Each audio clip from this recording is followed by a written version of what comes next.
Madame, Messieurs, bonjour. Bienvenue dans votre journal. À la une de ce Savane midi, la Fédération des associations des miniers artisanaux du Burkina, FAMAB, s'est prononcée sur la loi numéro 028-2017 portant organisation de la commercialisation de l'or et des autres substances précieuses au Burkina Faso en son article 33. L'article 33 stipule que la possession, la détention, le transport ou la transformation de l'or et autres substances précieuses sans permis ou autorisation d'exploitation, agrément, carte d'artisan ou d'acheteur valide est considérée comme une fraude à la commercialisation de l'or et des autres substances précieuses au Burkina Faso. La FAMAB estime que cet article n'est pas favorable à l'activité des artisans miniers. Elle s'est exprimée lors de sa première assemblée générale qui s'est tenue le samedi dernier à Boromo, dans la province des Balé. Les détails dans ce journal. Les habitants de 6 villages de la commune de Sapsé dans la province de Bam étaient dans les rues de Ronguin le samedi écoulé. Ils ont manifesté pour s'opposer à leur déguerpissement. Ils sont affectés par le projet d'extension de Bissa Gold dans la dite province. Vous en saurez davantage dans cette édition. La loi 028 sur la commercialisation de l'or n'est pas favorable à l'activité des artisans miniers.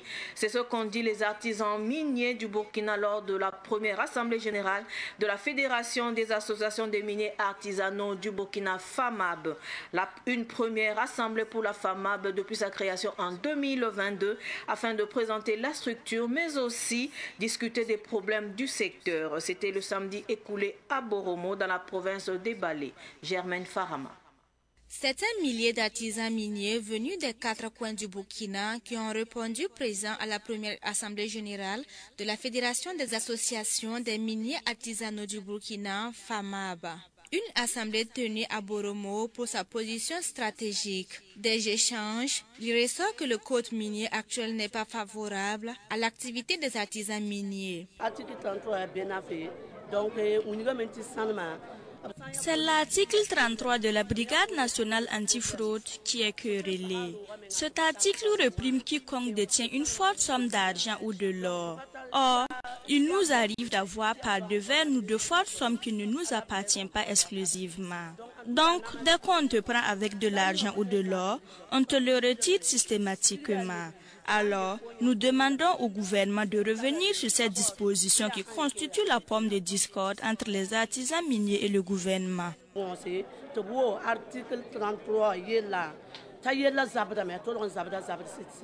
En plus de cette question de la fraude de l'or, les artisans miniers ont fait cas de leurs compatriotes enfermés en Côte d'Ivoire. Ils appellent les autorités à intervenir pour la libération des 3000 artisans miniers détenus en Côte d'Ivoire.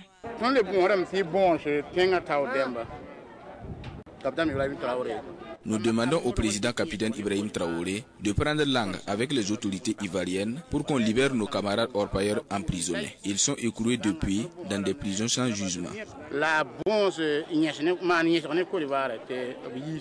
Pour une meilleure exploitation minière, les artisans miniers du Burkina demandent la redéfinition des zones d'exploitation minière.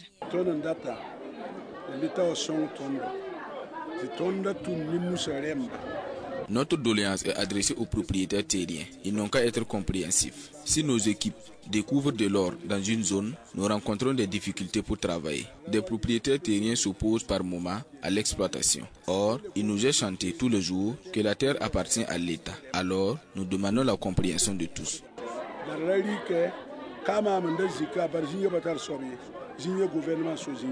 La FAMAB attend du gouvernement une formalisation des sites miniers, l'initiation d'une campagne d'identification des artisans miniers et la révision des clauses sur la commercialisation de l'or. Cette assemblée de la fédération est celle de la présentation de la fédération créée depuis juillet 2022. Une fédération qui réunit une vingtaine d'associations de l'artisanat minier prônant un renouveau dans l'artisanat minier et ainsi participer à amoindrir l'impact de son activité sur la santé et l'environnement. Retour à Ouagadougou. Le mouvement pour le réveil de l'Afrique est désormais présent dans l'arrondissement 7 de Ouagadougou. Son bureau a été installé hier en présence de plusieurs chefs traditionnels. L'objectif est de soutenir la transition actuelle au Burkina Faso. Compte rendu d'Abdoulaye Kinda. Le bureau du mouvement pour le réveil de l'Afrique de l'arrondissement 7 est composé de 20 membres et de 2 conseillers. Le bureau est chargé de rester à l'écoute des différents membres du mouvement afin qu'ils puissent ensemble soutenir les actions de la transition. Je tiens à féliciter l'ensemble des membres du bureau ainsi que les partisans. On les invite à l'union sacrée, car c'est dans l'union sacrée qu'on peut résoudre les problèmes. Nous allons travailler jour comme nuit, voilà, à accompagner le président pour la réussite de sa mission. Plusieurs membres du mouvement ainsi que de nombreux chefs coutumiers ont marqué leur présence lors de cette mise en place du bureau. Et le secrétaire général national du mouvement a invité les membres à maintenir la veille citoyenne.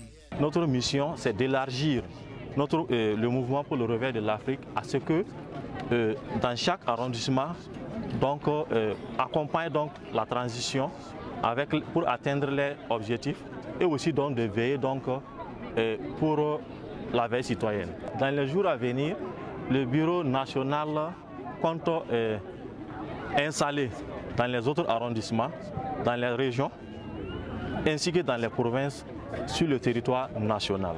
Le président du mouvement pour le réveil de l'Afrique de l'arrondissement a expliqué que des sous-bureaux seront mis en place dans les différents secteurs de l'arrondissement 7 dans les jours à venir.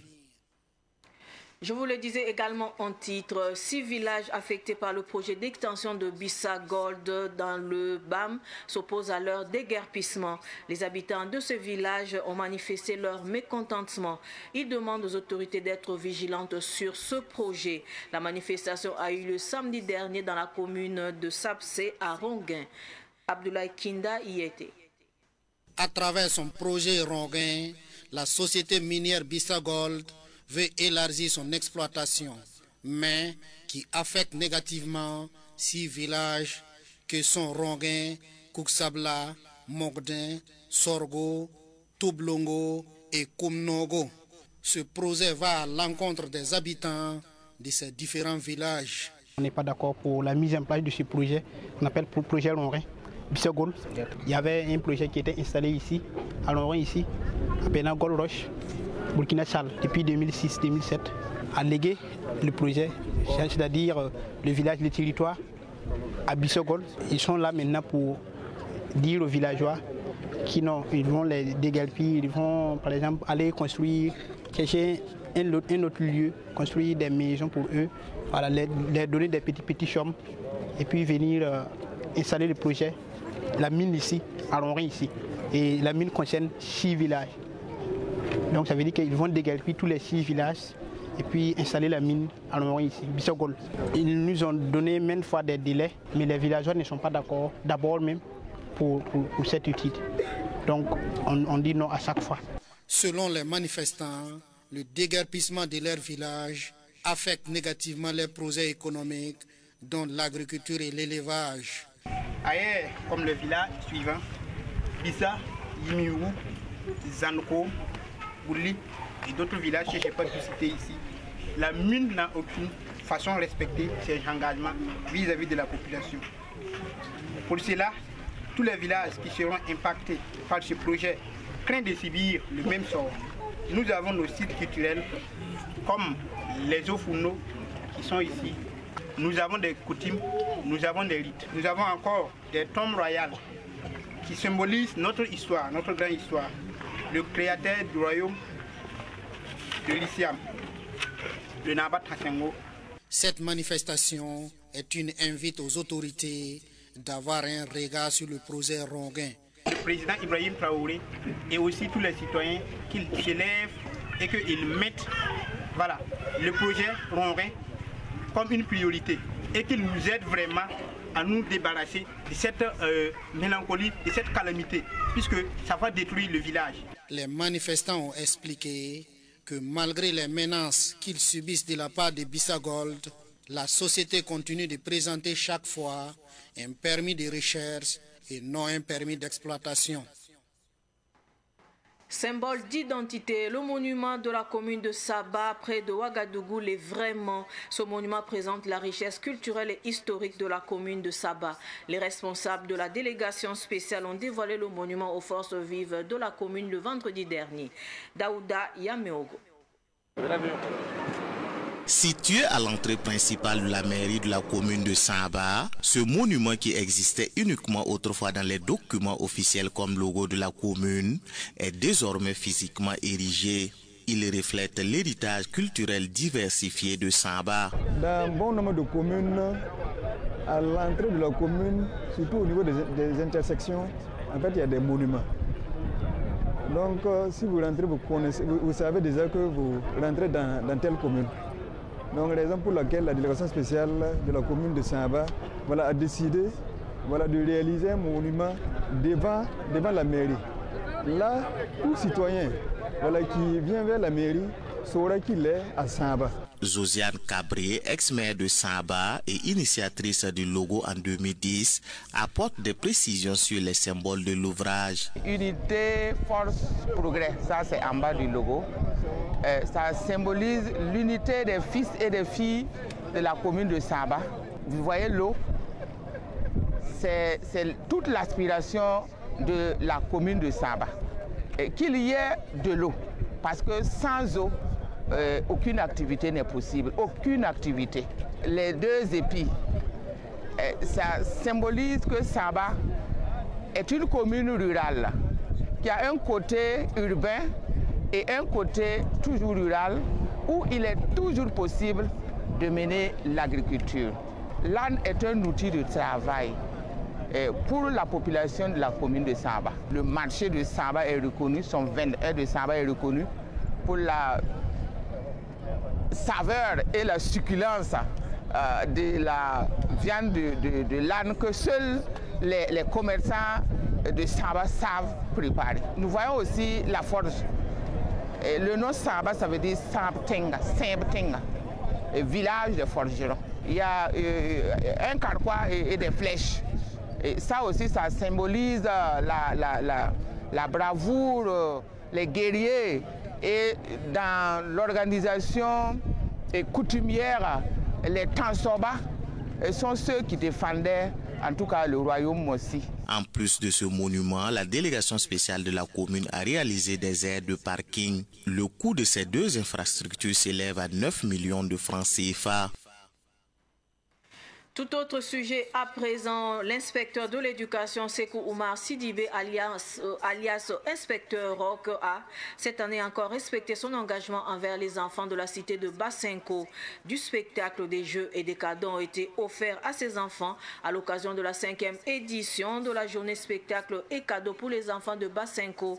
Une manière de rapprocher les enfants de cette périphérie des loisirs. Le point avec Fatih Sankara. Jour de fête pour les enfants de la cité de Bassenko, à la périphérie nord de la capitale. Des milliers d'enfants de cette cité ont eu droit à des moments de joie et de bonheur avec de nombreux jeux et du spectacle. Ils ont aussi eu droit à des présents à cette journée spectacle et cadeaux pour les enfants.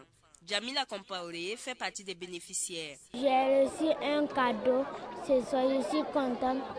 Je suis contente pour tout le monde. Je remercie inspecteur Rock. Les parents des enfants de la cité de Bassenko se réjouissent également de cet événement. En tant que parents, nous nous réjouissons très bien de ces genre d'activités parce que comme vous le savez, Bassenko n'a pas d'infrastructure pour les jeux, en ce qui concerne les enfants. Donc quand on a ce genre d'activités, ce genre de spectacles pour les enfants, nous en tant que parents, nous nous réjouissons et c'est l'occasion de féliciter inspecteur Rock pour ce qu'il fait comme les enfants aiment à l'appeler. La journée spectacle et cadeaux pour les enfants est l'expression d'un amour inconditionnel pour les enfants de la cité de Bassenko. Chaque année, l'inspecteur de l'éducation, Sekou Oumar Sidibé alias inspecteur Rock, tient à ces moments précieux avec les enfants. Le pari est tenu, vous voyez les enfants derrière, ils sont contents. Ils ont eu déjà leur cadeau, il y a eu le spectacle. Donc je dis merci aux parrains, Compaoré Sada qui m'accompagne depuis longtemps. Il y a la boulangerie aussi, Top Pain. Voilà, et les jus Maman et puis TikTok qui m'accompagnent. et l'association des femmes qui sont présentées ici. C'est toutes ces personnes qui m'aident et qui me permettent de tenir l'activité. L'activité, c'est juste moi, je suis comme un catalyseur. Je suis en train de voir qu'est-ce que je peux faire comme un truc périn, genre peut-être créer un centre culturel ou un parc comme ça de jeux d'enfants pour permettre aux gens, surtout aux enfants, de venir s'amuser parce qu'on est un peu loin de la ville et ça fait que on ne pense pas trop aux enfants. La 5e édition de la journée spectacle et cadeaux pour les enfants de la cité de Basseko a été rehaussée par la participation et la contribution de bonne volonté. Voir le sourire aux lèvres de ces enfants n'a pas de prix. On remercie vraiment l'inspecteur Roch pour l'initiative. Le fait de réunir ces milliers d'enfants aujourd'hui sur ce plateau et leur offrir encore un présent, c'est vraiment un sentiment de joie pour nous les mamans de la cité. C'est un ami, raison pour laquelle et cet événement aussi, nous trouvons vraiment que c'est une très bonne initiative. S'il plaît à Dieu, nous serons avec lui toutes les années qui viendront et peut-être plus fort que ça encore. Rendez-vous est pris pour la 6e édition de la journée spectacle et cadeaux pour les enfants de la cité de Basseko. Page sport à présent, la ferveur du supporter des étalons Victor Sorgo est spirituelle. En effet, l'homme a demandé une messe en faveur des étalons du Burkina contre leur match demain mardi face à l'Angola. C'était dimanche dernier à l'église Jeune Viateur de Boaké en Côte d'Ivoire. Ketoura s'impose. Comme à tous les matchs des étalons, les supporters chrétiens prient encore pour la victoire contre les gazelles noires d'Angola. Comme à l'accoutumée, Victor Sorgo demande une messe, une façon pour lui d'apporter son soutien au poulain d'Hubert Vélude. Victor Sorgo. Je suis un supporter des étalons que j'aime beaucoup et que j'ai toujours eu l'occasion de les accompagner partout, que ce soit en Afrique du Sud, au Gabon, au Cameroun, en Guinée équatoriale. Et vraiment, bon, voilà. Je les aime bien et je les accompagne à ma façon et qu'il faut les accompagner par tout ce qu'on peut. Tout Burkinabé peut accompagner les étalons. Moi, je les accompagne par notre prière et notre soutien. Pour cette CAN, ça fait la 3e. Ça fait la 3e fois parce qu'il faut demander d'abord, prier pour demander et puis aussi après le match, il faut rendre grâce. Il faut rendre grâce pour tout. Pour Victor Sorgo, tout comme pour l'Union nationale des supporters des étalons, la victoire du Burkina sur l'Angola passe nécessairement et surtout par la prière. Victor Sorgo et Aline Koné, vice-présidente de l'UNCE. Nous sommes tous des croyants. Il n'y a pas quelqu'un qui ne croit pas. Et voilà, et nous croyons, parce que si vous voulez voir, on peut dire qu'il y a des meilleures équipes, donc beaucoup parlent. Mais vous voyez les résultats. Je pense que par la prière, en tout cas, Dieu nous aide. Donc c'est pour cela que je crois réellement à cette prière, que cette prière peut vraiment nous accompagner jusqu'au bout et nous faire même gagner la coupe. Je suis persuadé. Nous avons foi au Seigneur. Le Seigneur a toujours exaucé nos vœux et nous y croyons. Nous aurons cette victoire. Étalons, il y a victoire. Victor Sorgo invite les Burkinabés à ne ménager aucun effort pour soutenir les étalons. Rappelons que le match entre le Burkina et l'Angola se jouera ce mardi.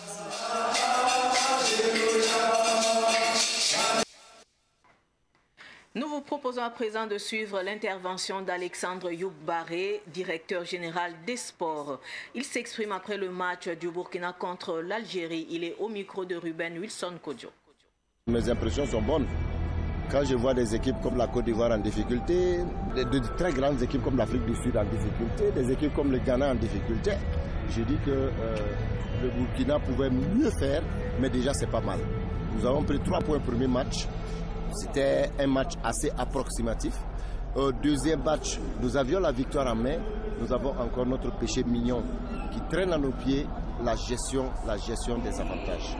Et je pense que c'est un point sur lequel justement le coach doit pouvoir mettre l'accent afin de nous permettre en tout cas de prendre nos victoires comme il se doit.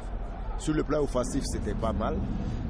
Quand bien même il y a encore des déchets, mais je pense qu'il faut se contenter de ces 4 points qui nous qualifient presque, il faut le dire.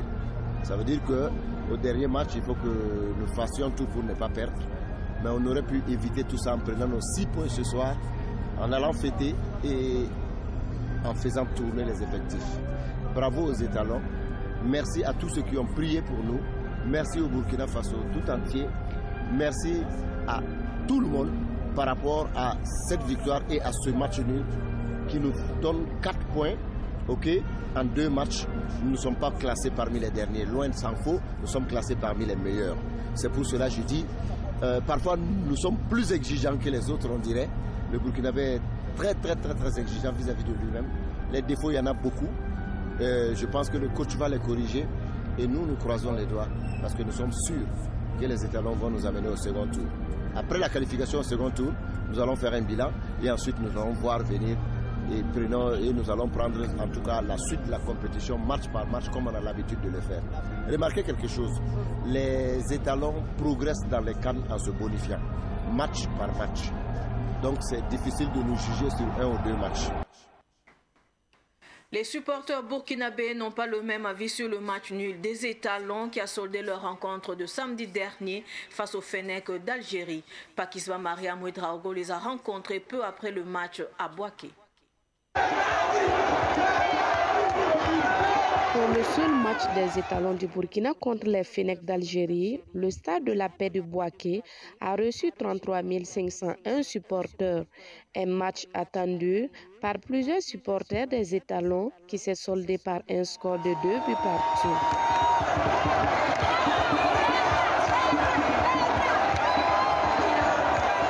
Un score acceptable pour certains, pour qui malgré tout, les étalons restent dans la course pour la qualification. Ça nous convient, c'est bon. Premier match, victoire. Deuxième match, match nul.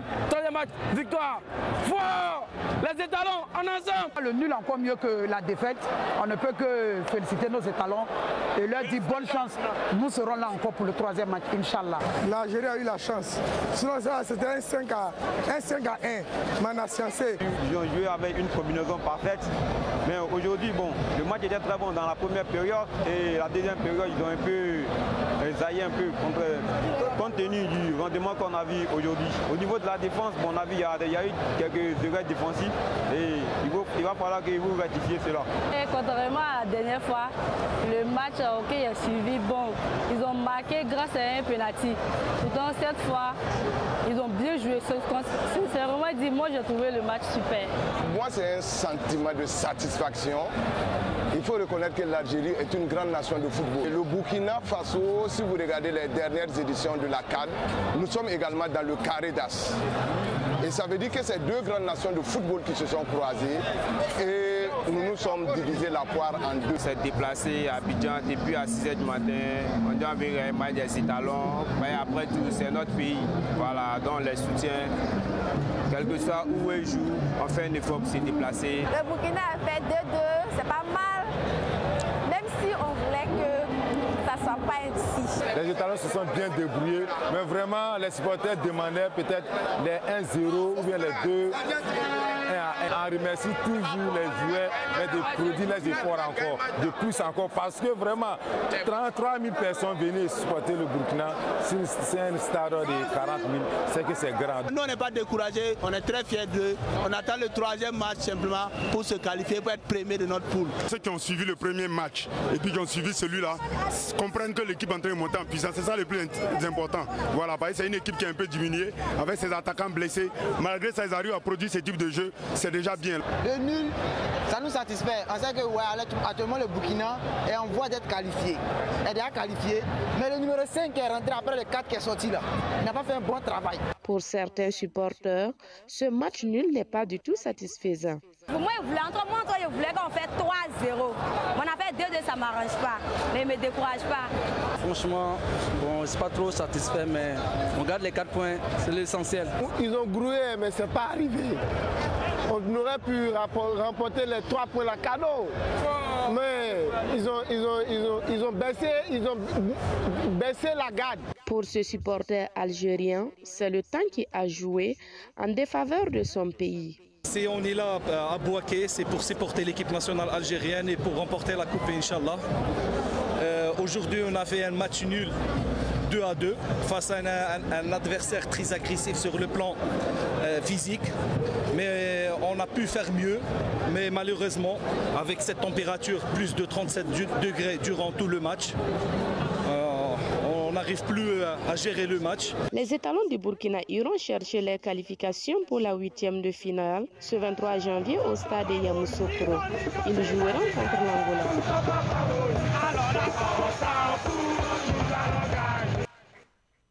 Pour clore ce journal, les étalons du Burkina ont livré leur deuxième match de poule à la CAN 2023 à Bouaké en Côte d'Ivoire face au Fennec d'Algérie le samedi dernier. Les deux équipes ont fait jeu égal 2 buts partout. À l'issue de cette rencontre, Ruben Wilson Kodjo a recueilli les propos des étalons. C'est décevant, on peut dire un peu, mais bon, ça reste une compétition, donc il faut juste relever la tête et puis se concentrer au match suivant, c'est tout. Nous sommes des joueurs professionnels, peu importe la tactique qu'on nous propose, on se doit de les appliquer au maximum et essayer de gagner le match. Voilà, on a essayé de le faire, la victoire nous a échappé, mais bon, tout est devant nous, on a nos chances et tout va bien se passer. Oui, tout à fait. Et voilà, c'était un match très difficile. Je pense qu'à mes coéquipiers, on a tout donné. On a tout donné pour ce beau public qui était là pour nous soutenir. Et voilà, c'est pas fini. Il nous reste un match. On ne va pas s'arrêter là. Je pense qu'il y a le match contre l'Angola. On va tout donner pour arracher la qualif pour le peuple burkinabé et chercher la première place. Il nous reste un match où on doit tout donner pour faire plaisir à notre peuple et pour chercher la première place. Oui, forcément de la déception. On a laissé filer les 3 points à quelques minutes de la fin du match. Il a un coup de pied arrêté. C'est un peu ça qui est un peu dommage, mais voilà, c'est aussi ça la grande compétition, c'est aussi ça la CAN. On va apprendre de ce match et essayer de faire mieux lors du dernier match. Je me sens de mieux en mieux et voilà, je commence à reprendre du rythme et tout en essayant d'être performant et d'aider mes partenaires. Ça se passe bien, on verra par la suite. On a notre destin en main, on va essayer de confirmer la qualif et aller chercher la première place du groupe. C'est sur cette note sportive que s'achève ce journal. Merci de rester fidèle au programme de Savane TV. Au revoir.